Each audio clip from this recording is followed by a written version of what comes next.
Welcome back to Man vs Film. It's 2019 and we're going to start off strong with another 10 fantastic movies that you can watch right now on Netflix UK for the month of January 2019. Number 10, Silence of the Lambs. A young FBI cadet must receive the help of an incarcerated and manipulative cannibal killer to help her catch another serial killer, a madman who skins his victims.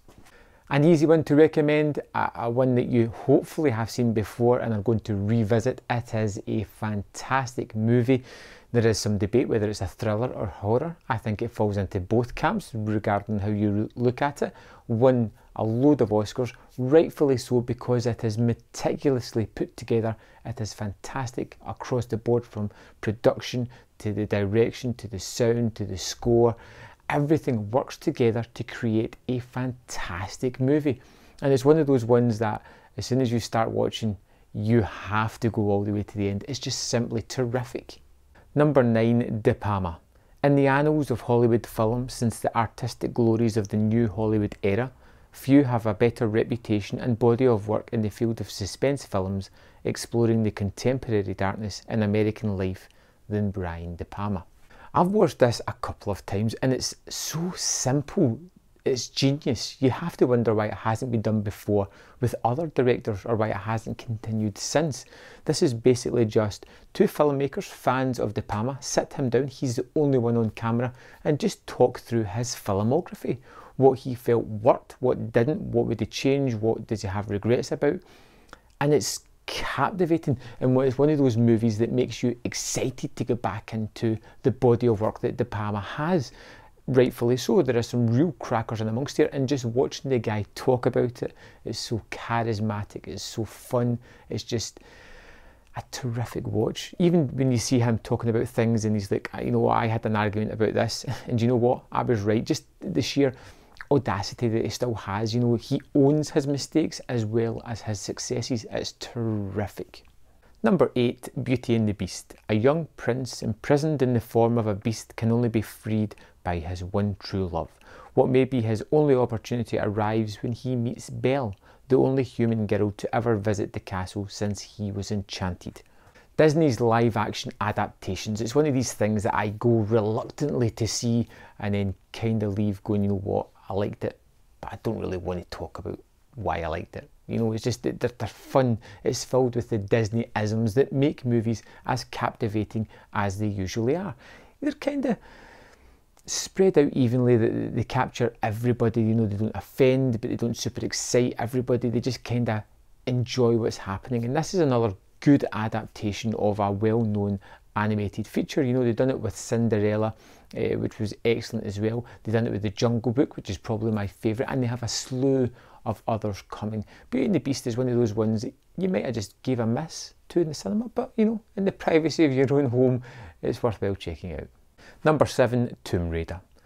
Lara Croft, the fiercely independent daughter of a missing adventurer, must push herself beyond her limits when she discovers the island where her father disappeared. Video games just don't go onto the big screen the way you would imagine them. This one feels very much like some of the later day Lara Croft games.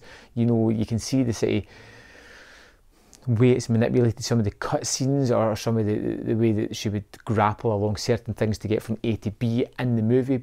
But it's a nice homage to the game, and it does kind of have an adventurous feel about it. Now there's not enough Tomb Raider-y action going on for me here, more of it spent setting up the character, but that's fine. I'd be interested in seeing sequels to this because I did find it was pretty much an enjoyable switch off the brain and enjoy action fare.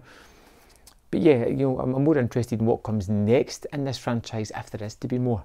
Number 6, Transcendence. Dr. Will Castor is the foremost researcher in the field of artificial intelligence, working to create a sentient machine that combines the collective intelligence of everything ever known to the full range of human emotions. His highly controversial experiments have made him famous, but they have also made him a prime target for anti-technology extremists. I do feel that Transcendence got kind of crapped upon in the cinema. You know, it's not fantastic, but it is a good, solid science fiction movie, and I think it is definitely worth your time. You know, now enough time has passed by that you can go back and reevaluate this without the bias of everybody saying, it's crap, don't watch it. You know, stick it on, see what you make of it, and I'd love to know your thoughts in the comment box if you have watched it recently. Number 5, The Big Lebowski. When the dude Lebowski is mistaken for a millionaire Lebowski, two thugs urinate on his rug to coerce him into paying a debt he knows nothing about. While attempting to gain recompense for his ruined rug from the wealthy counterpart, he accepts a one-time job with a high payoff. Quite possibly my favourite Coen Brothers movie. It is ridiculously funny and so meticulously put together. It's just a marvel to see how everything works. It shouldn't. It is a typical sort of private eye detective story, but given a whole new sort of wraparound with this character of the dude who's not really interested in doing the job, who can't really be bothered with doing it, whose initial reactions are always right, and then surrounds him with this whole host of weird and wacky characters that just add more and more to the story. Riotously funny, fantastically watchable, and if you haven't seen this before, do yourself a favour and just, you know, stop this video and go and watch it now. Number 4, Mowgli. The story follows the upbringing of a human child Mowgli raised by a pack of wolves in the jungles of India. As he learns the often harsh rules of the jungle under the tutelage of a bear named Baloo and a black panther named Bagheera, Mowgli becomes accepted by the animals of the jungle as one of their own, except for one, the fearsome tiger Shere Khan.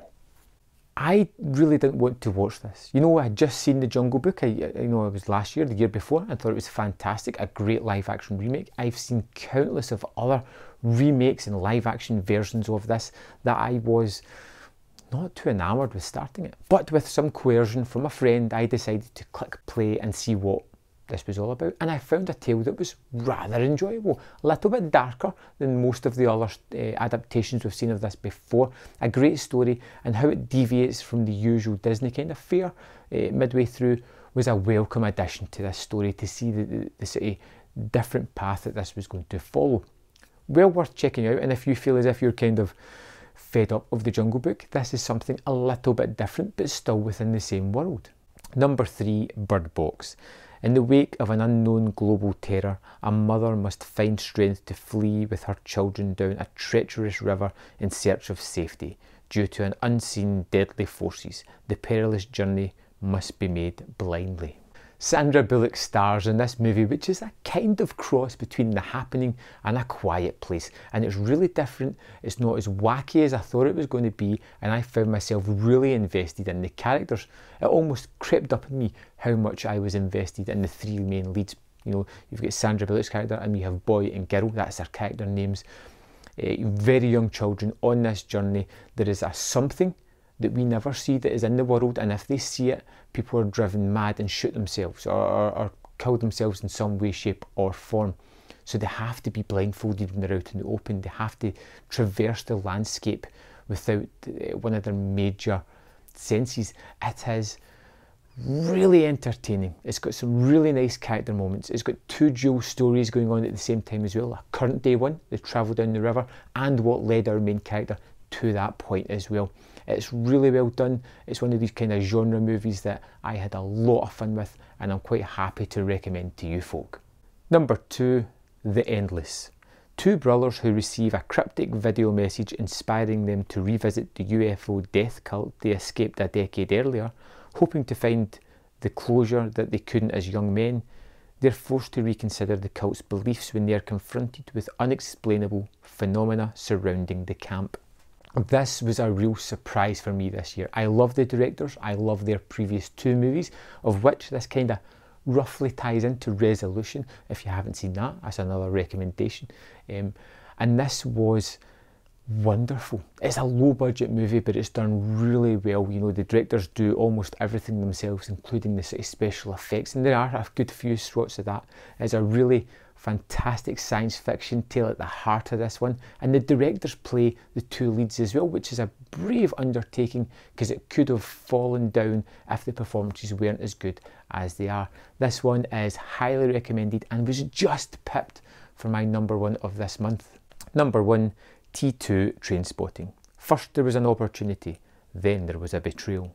20 years have gone by, much has changed, but much just remains the same. Renton returns to the only place he can ever call home, and they're waiting for him. Spud, Sick Boy and Begbie. Trainspotting 2 was a real worry for me when it was announced, because I loved the original and I was really wary about revisiting these characters, because what if I didn't love the way they had grown or changed, or what if it ruined the kind of feeling that I had for the original, knowing that this is where they ended up. But I shouldn't have doubted Danny Boyle, and I shouldn't have doubted the script and the actors, and everybody's made sure that it is a loving homage to the original and it moves the characters forward. And this time it had a more thematics of nostalgia about it, something that I could latch on to, thinking that the times you had previously that weren't always great times, you have this fondness and love looking back at them and thinking that they were absolutely fantastic, but at the time they didn't feel that way. And that whole nostalgia about it really got to me, and I loved the movie for that. I saw it 3 times within the first 5 days it was released. I've watched it countless times since then. I think Trainspotting 2 was marvellous, absolutely fantastic. It was my favourite movie of the year when it came out, and I think it is one that if you loved the first one, you should definitely check out. I understand there's people who don't like it, but for me, pure unadulterated joy. So there we have it, the first 10 movies for 2019, January of this year on Netflix UK. I hope you find something there that you can check out, enjoy, and as always, I love you guys to recommend me something, so drop me a comment in the comment box below. Let me know if there's something that I should watch or what you think about these movies, and I will see you next month for another top 10. Thanks for watching.